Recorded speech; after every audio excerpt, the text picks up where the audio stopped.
Welcome to High, Wide, and Handsome, the NASCAR show that brings you inside the high variety of topics inside the NASCAR garage. Wide open discussion with you, the fans, brought to you every week by your handsome pit reporter, Brady Van Sickle. This week we'll have our final preview show where we tackle the NASCAR Sprint Cup Series. The big news heading into the series this year is the Gen 6 car. Now, many people are saying it's taking NASCAR back to the future by allowing the manufacturers more brand identity. You have the Chevy SS, the Ford Fusion, and of course the Toyota Camry, and the cars look fantastic. Now, many people are thinking that with these new different body styles, it'll create the aero wars of the later 90s and the early 2000s.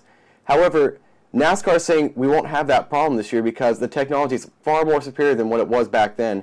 And plus, they'll be able to better tell what the actual problem is, why one manufacturer is slower than the other. So they say with a lot of confidence that they do not believe the aero wars will come back. However, new features on the car is it's lighter, it's not kind of skewed to the right with the old COT was. It's more planted, has better downforce, and the drivers say it drives like a dream. Hats off to NASCAR. They did a really good job with that. Another big story is whether or not Brad Keselowski can go back-to-back in championships. Only 10 times has a driver gone back-to-back in NASCAR's history. In those times, though, only 2 drivers have gone more than back-to-back. That'd be Cale Yarborough, who went 3 times in a row for a championship, and Jimmy Johnson, who went 5 times in a row. But pre-Jimmy Johnson, there was no one who went back-to-back in NASCAR for a championship since Jeff Gordon did it in 97 and 98. So it doesn't happen that often, and with Penske going over from Dodge to Ford and all this shuffling around there, it might not happen, but who knows? Brad is a very determined individual, and he'll be in the championship mix regardless. Another headline heading into 2013, Danica Patrick and Ricky Stenhouse Jr., our 2013 Rookie of the Year rivals, have announced that they are dating. It's an interesting twist for NASCAR for having a power couple in rookie rivals, so it'd be nice to see that. And plus, it's going to be the first really hotly contested Rookie of the Year battle we've had since about 2007, so about time we've had some good rookie class moving up, and it shows some growth and health in our sport to know that the young stars are finally breaking that barrier and moving up to the Cup ranks, so it'd be interesting to follow that.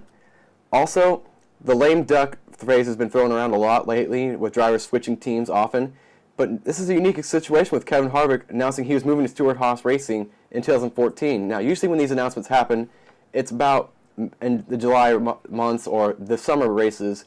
So to have a driver announce that he's leaving a team a year in advance, it's got many people speculating that the RCR number 29 camp will implode.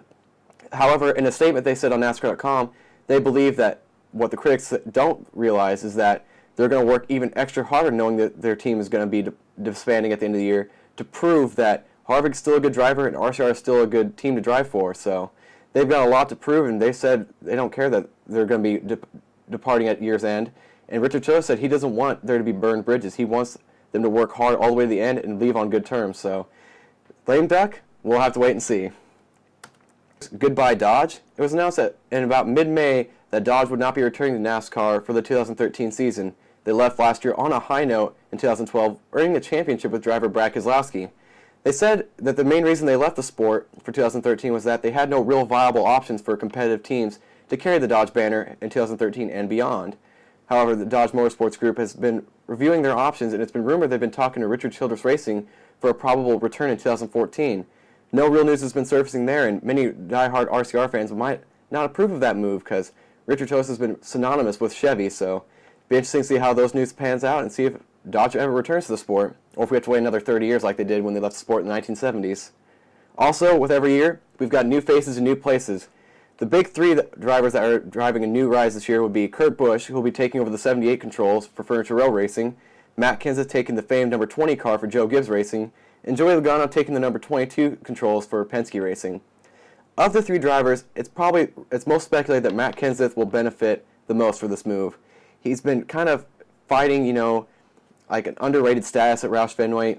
He's not been, as highly publicized as Carl Edwards and other teams. Really hasn't gotten his fair share, so many are thinking that this championship presence on Joe Gibbs Racing will not only benefit the team, but benefit the driver, and a change of scenery never hurt anyone. However, we here at High, Wide, Handsome Studios do believe that Kurt Busch will benefit just as much. He's been needing a nice steady ground, and Furniture Row Racing, we feel, is the perfect place for him.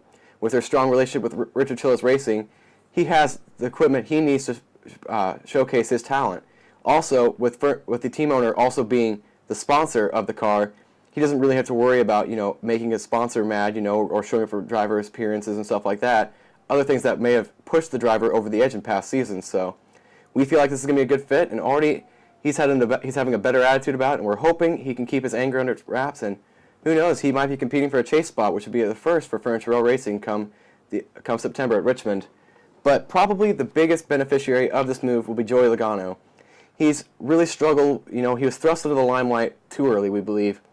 18 was just too young to make that jump to Cup Series, and he's really suffered the cost where he's never quite adapted to the Cup Series cars. And he showed last year in the Nationwide Series that if he had been given a couple years in the series of the Nationwide to hone his talents, get a better feel of the cars, he probably would have been better off in his Cup career. So we feel like this new pairing with Penske, teammate Brad Keselowski, it'll help him immensely and hopefully give him the break he needs to show the world that he is, just as his moniker says, the best thing since sliced bread.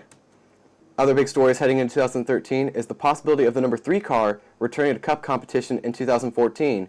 It's widely speculated that Austin Dillon will make the move from Nationwide to Cup Series in 2014 when Harvick leaves at the conclusion of the 2013 season. It's also widely speculated that he'll be bringing the famed number 3 back, the first time that number has seen Cup competition since 2001. Now, Richard Childress said that after he started running the number with his grandsons in the Truck Series and the Nationwide Series, fans have been pretty well responsive to it. He said that he's in a poll he's been taking, trying to get fans input on whether or not he should bring the 3 back. He says that most fans are 85% in favor of bringing the 3 back, citing that it brings back good memories of seeing Dale on the track and it helps him get that little bit of closure. He says probably if he did bring back the 3, the biggest reason would be to make sure that Dale Earnhardt is never forgotten amongst fans. He wants that 3 to be on the track to make people go. It reminds me of the days when Dale Earnhardt was on the track, because he wants Dale's presence to be felt for years to come. So it'll be interesting to see if the 3 returns. And Austin Dillon decided that in his limited Cup appearances this year that he will not run the 3. He said that if he was going to run the 3, he'd want it to be in a full-time season, so that way he can do the number justice if he's going to run multiple races. So don't expect it for 2013, but don't be surprised if it comes back to the track in 2014. Now, this is a preview show, and we're supposed to give you our picks for who we think is going to win the championship. However, with the new car and just as competitive as the series has been the last few years, we here at High, Wide, and Handsome are finding it hard to pick a concrete, championship pick. We do believe that Hendrick will be tough. When the series last made a car change in 2007, they won most of the races, and they absolutely dominated the series with Jeff Gordon and Jimmy Johnson finishing first and second. So we do believe that they will be on top of the world in the Cup Series this year. We do believe that RCR will struggle. They're going through a bunch of personnel transitions, getting ready for 2014 and beyond. They're kind of regrouping their program after a dismal 2012, and they're trying to restructure with the news that Kevin Harvick's leaving. So I don't think that they're going to be in the championship mix, but they probably will have a couple drivers making the chase. So Roush Penske, this pairing has the possibility to either be really good or be really awful. Both of them have been used to being the powerhouses and the independents for Ford and Dodge. So these two powerhouses might collide and could have disastrous results heading into 2013. So it's up in the air for that team, but we'll have to wait and see how that happens. But we do believe that with the new presence of Matt Kenseth on the Joe Gibbs Racing squad, that they're going to have a banner year, and they'll be right up there with Hendrick Motorsports competing for the championship come November, at Homestead. However, we do believe, citing Athlon Ranking Sports and the NASCAR Illustrated Preview edition, they came to consensus that these 12 drivers will be your 12 chase drivers. They had Jimmy Johnson, Kyle Busch, Brad Keselowski, Casey Kane, Denny Hamlin, Clint Boyer, Jeff Gordon, Tony Stewart, Matt Kenseth, Carl Edwards, Dale Earnhardt Jr., and Greg Biffle, as both of them predicted that those 12 drivers will be the chase in September. Where those drivers will finish, they have differing opinions. NASCAR Illustrated thinks that Denny Hamlin will take the top crown, whereas the Athlon Sport Ranking thinks Jimmy Johnson will take the top crown. So, a bit of differing opinions, but they both agree that these 12 drivers will be your chase contenders come September. Coming up this weekend, NASCAR action's finally back. You can catch the Sprint Unlimited race. For those of you who are throwback fans, that's the newly renamed Budweiser Shootout. This year, the Sprint took an interesting take on this non-points event. They're giving fans more power. Fans can decide the format of how the segments are lined up. They can decide the lineup now. The fans that are at the track can pick where their drivers are going to line up depending on scenarios that were laid out by NASCAR. They will also be able to pick the pit stops, and they'll also decide if there will be eliminations for the first time in the Sprint Unlimited race. So 19 cars were confirmed on the entry list, And for the first time, the first place driver and the second place driver in point standings since about 2004 will not be in the Sprint Unlimited race. Brad Keselowski and Clint Boyer did not win a pole last year, so they will not be in that race. Again, you can catch that race Saturday at 7 o'clock on Fox. Well, that's going to do it for us today at High, Wide, and Handsome. Make sure you tune in next week where we'll be recapping all the action from the Sprint Unlimited race. We'll also have some updates on how the ARCA race went. That you can catch that race at 3:30 on Speed on Saturday, so we'll update you on how those went. We'll also update you on how qualifying went, so we can get you prepared for Speed Weeks, and we'll have a nice little preview show getting you set up for what's supposed to be a pretty intense Speed Weeks. That, and we'd like to hear from you on Facebook, so be sure to like us there, post, comment, or anything you would like to, and we would love to hear from you, the fans, so take advantage of that. And as for us as High, Wide, and Handsome Studios, we don't have a Sprint Cup championship, but our hats is off to you, NASCAR. We feel like the changes you've implemented the last 3 years is going to make for the most competitive Sprint Cup Series season we've seen in a good long while. And from us at High, Wide, and Handsome Studios, have a good night.